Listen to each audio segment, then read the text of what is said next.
সকল প্রশংসা মহান আল্লাহ তালার জন্য, যিনি এই বিশ্বজাহানের মালিক। একদিন ন্যায় ও ইনসাফের প্রতীক মুসলমানদের দ্বিতীয় খলিফা আমিরুল মুকমিনিন হজরত ওমর ফারুক রাদিয়াল্লাহু তাআলা আনহু, যিনি ব্যক্তিগতভাবে জনগণের অবস্থা পর্যবেক্ষণের জন্য রাতের আঁধারে বা দিনের আলোয় ছদ্মবেশে ঘুরে বেড়াতেন, তেমনই এক কাজে বের হয়েছিলেন। হঠাৎ করেই মরুভূমির সেই জনমানবহীন প্রান্তরের মাঝখানে তার দৃষ্টি পড়ল একটি অতি জরাজীর্ণ ঝুপড়ি ঘরের দিকে। ঘরটি এতই বিচ্ছিন্নভাবে দাঁড়িয়েছিল যে তা দেখে হজরত ওমর অত্যন্ত আশ্চর্য ও বিস্মিত হলেন।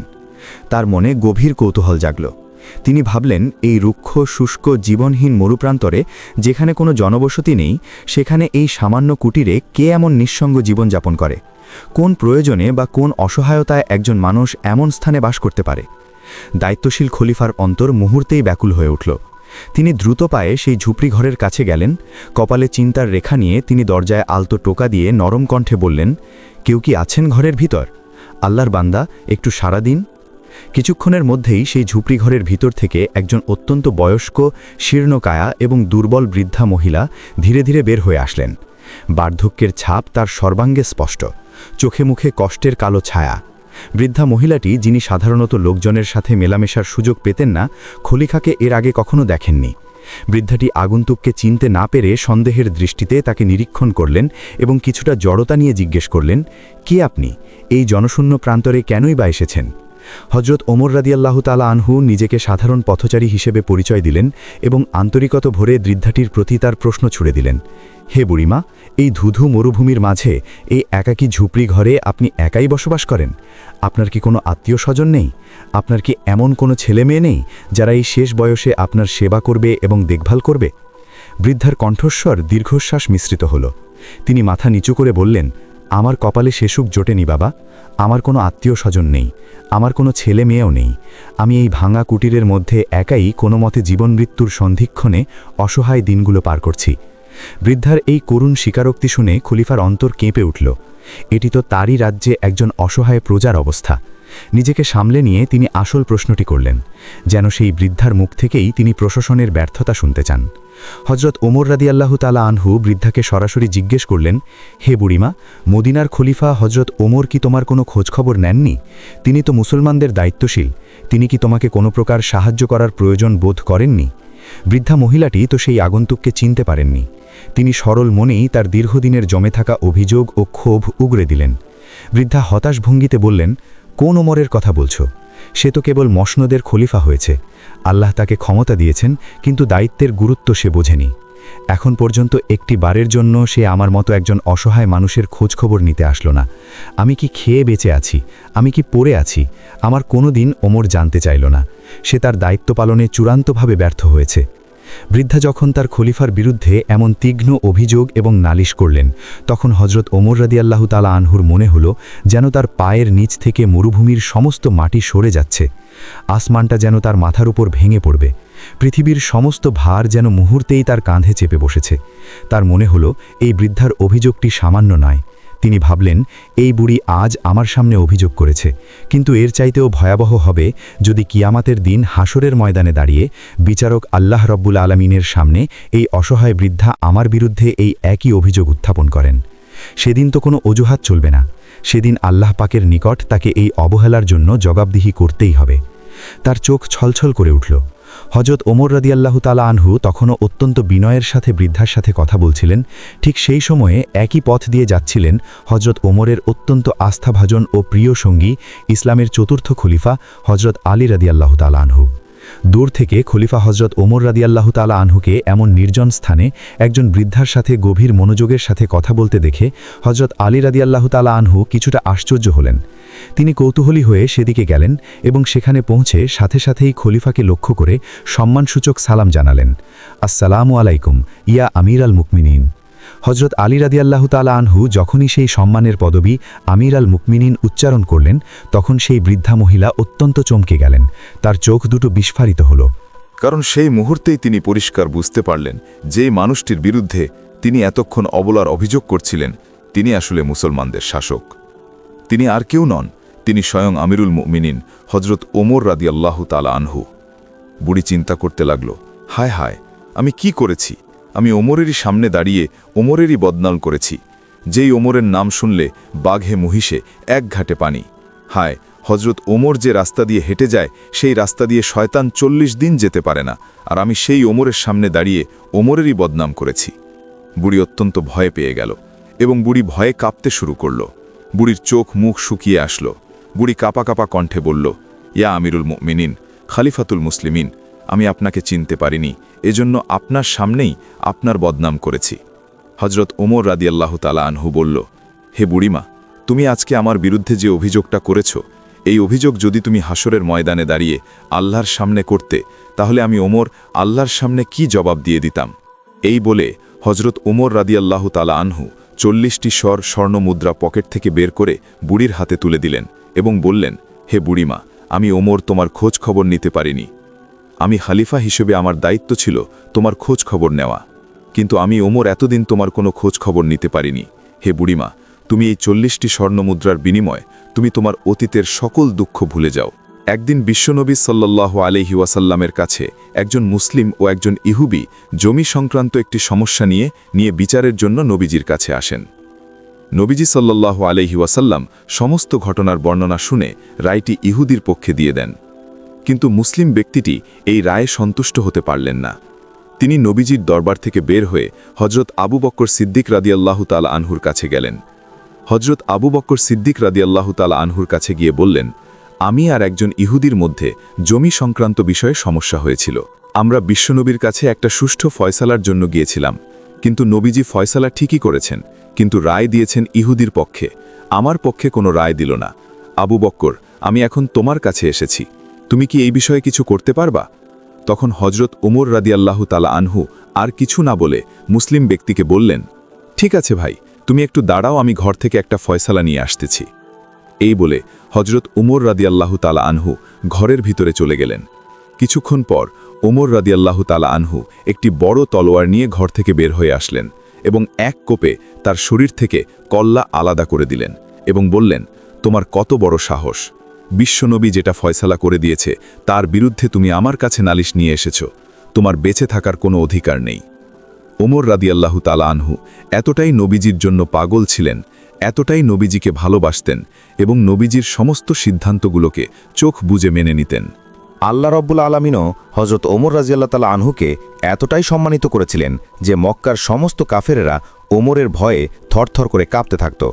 কিছুদিন পরের ঘটনা, একদিন হজরত ওমর রাদিয়াল্লাহু তাআলা আনহু রাস্তা দিয়ে হেঁটে যাচ্ছিলেন এবং সেই একই রাস্তা দিয়ে একজন ইহুদি ব্যক্তি মদ খেয়ে হাঁটছিলেন। ইহুদি ব্যক্তি যখন লক্ষ্য করলেন দূর থেকে দেখা যায় যে ওমর রাদিয়াল্লাহু তাআলা আনহু এই রাস্তা দিয়ে আসতেছেন, তখন ইহুদি ব্যক্তি থরথর করে কাঁপতে লাগলেন এবং আল্লাহর কাছে বলতে লাগলেন, হে আল্লাহ, আপনি আজকে আমাকে ওমরের হাত থেকে বাঁচান। ওমর যদি জানতে পারে যে আমার হাতে মদের বোতল রয়েছে তাহলে নিমিষেই আমাকে শেষ করে দেবে। হে আল্লাহ গো, আমি ওয়াদা করেছি আপনি আমাকে আজকে এই বিপদ থেকে বাঁচান, আমি কোনো দিন জীবনে আর মদ পান করব না। কিছুক্ষণ পর ওমর রাদিয়াল্লাহু তাআলা আনহুর লোকটির একদম কাছাকাছি চলে আসলেন। তারপরে ওমর রাদিয়াল্লাহু তাআলা আনহু লোকটির হাতে একটি বোতল দেখে জিজ্ঞাসা করলেন, হে ভাই, তোমার হাতের মধ্যে এটা কিসের বোতল? তখন ইহুদি ব্যক্তি জবাব দিল, ওমর, আমার হাতের মধ্যে এটা দুধের বোতল রয়েছে। তখন ওমর রাদিয়াল্লাহু তাআলা আনহু ওই লোকটিকে বললেন, তাহলে তুমি তোমার বোতলের মুখাটা একটু খুলে ঢেলে দেখো।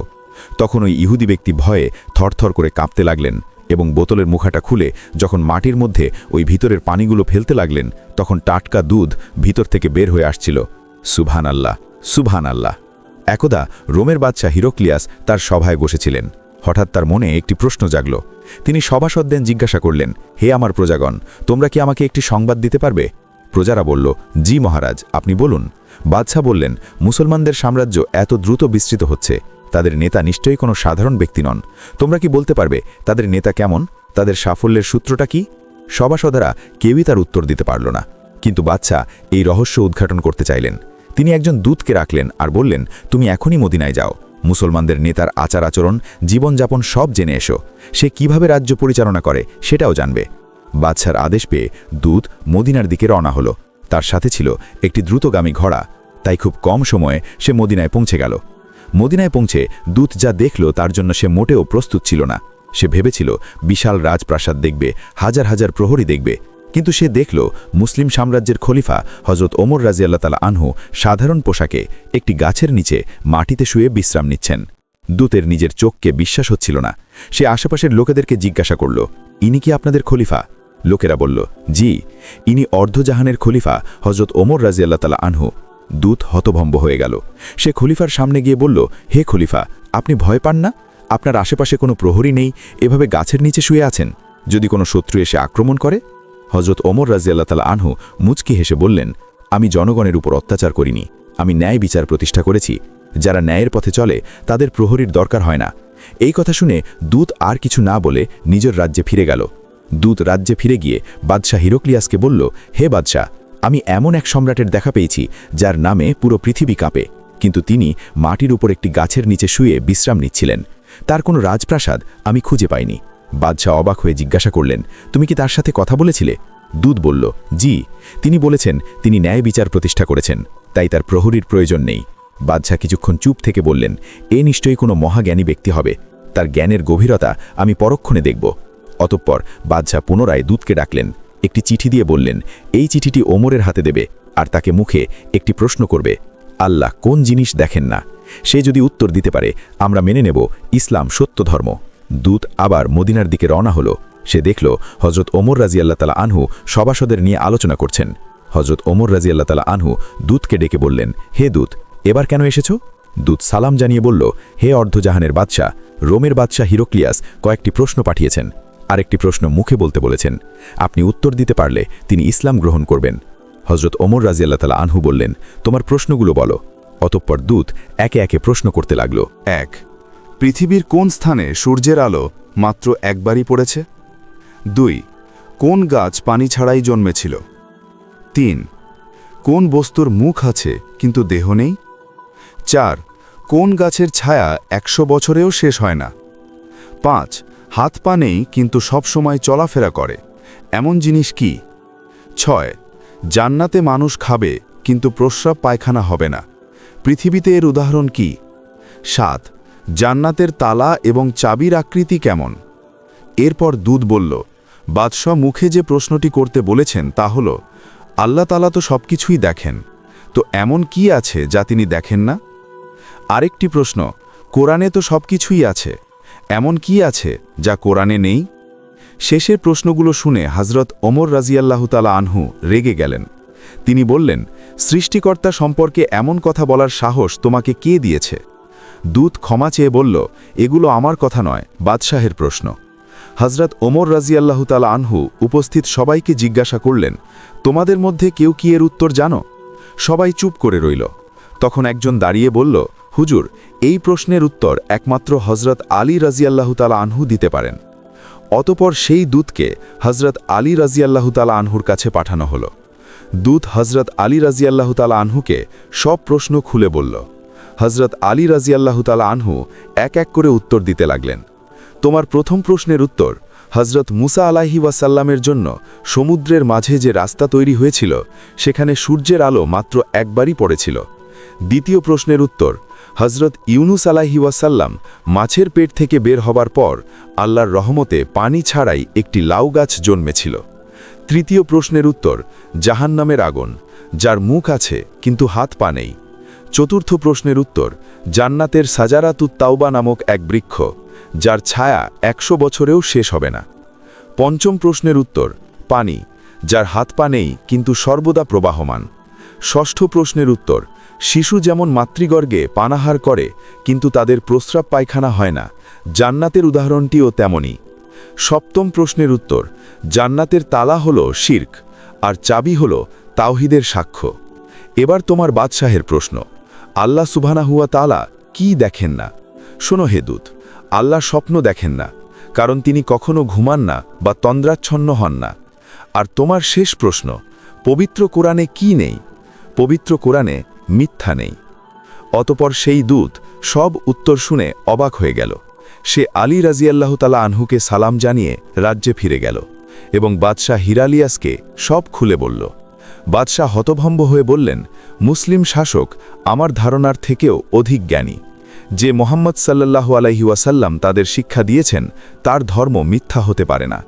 আমি লোকমুখে ঠিকই শুনেছি মুহাম্মদ জ্ঞানের শহর এবং আলী তার দরজা।